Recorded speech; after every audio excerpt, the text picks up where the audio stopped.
It's getting to be that I'm afraid to leave the house. I mean, you never know when you're going to run into a hitman. If you see movies on a regular basis, you know what I'm talking about.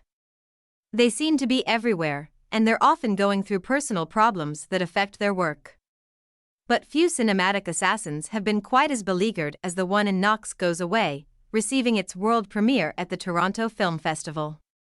Michael Keaton, who also directed the film, plays John Knox, a contract killer diagnosed with a rare disease causing full-onset dementia within a matter of weeks.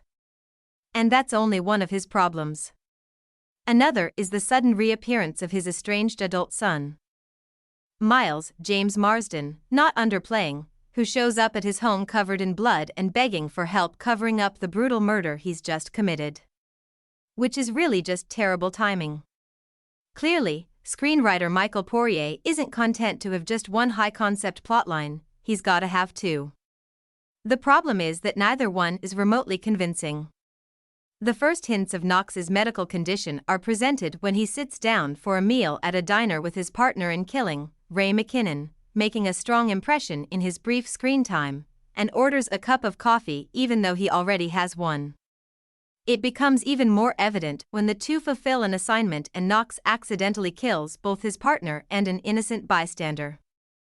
He quickly attempts to make it all look like a murder-suicide, but uncharacteristically makes several mistakes.